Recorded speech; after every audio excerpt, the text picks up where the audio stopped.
दिलीप मानेंना भाजपमध्ये घेण्यासाठी तुमच्याकडे काही विचारणा झाली का पक्षासमितीकडे? काय मला तर नाही हो, मी कोण कार्यकर्ता, छोटा कार्यकर्ता, मला कशाला विचार? दिलीप मानेंचा प्रवेश होणारच नाही हे स्पष्ट आहे. काय माहित नाही आपल्याला. जर बापू पक्षश्रेष्ठी मला जर पक्षश्रेष्ठीने तसं सांगितलं असतं तर मी विचार, दिलीप मानेला घ्यावं का? तुमचा विरोध आहे का स्वागत? मी कशात पण पक्षाने जो निर्णय घेतलेला आहे तो मला मान्य आहे.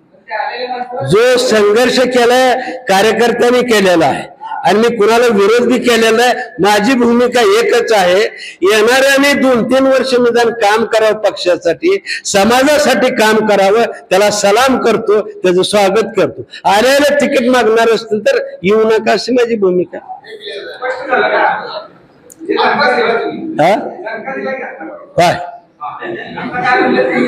मी काय म्हणलं, पक्षाच्या ध्येयाप्रमाणे त्यागाची भूमिका असावी.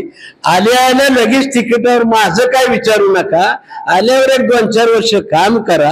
चांगलं काम झालं पक्ष तुम्हाला डोक्यावर 100% घेणार आहे. संचलनात सहभागी व्हावं लागेल. कोण येणारा संघ संचलनात सहभागी व्हावं लागेल का? हे मला असं वाटतं की संघ हा वेगळा आहे आणि भारतीय जनता पक्ष हा वेगळा आहे. संघाचं मार्गदर्शन काही सूचना असतील त्या सगळ्याच असतात.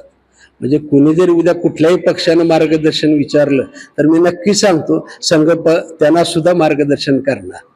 देशहितासाठी ते 100% कुठं तसं संघ आम्हाला जरा आम्ही ऐकतो, त्यांनी सांगितल्या सूचना ऐकतात म्हणून जरा जास्त आम्हाला मार्गदर्शन करत असते. तो दुसरा पक्ष कोण विचारतच नाही आणि सांगितलेलं ऐकतच नाही, त्याच्यामुळे कशाला सांगते ते. त्याच्यामुळे संघाच्या ह्याच्यात जावं वगैरे काही नाही.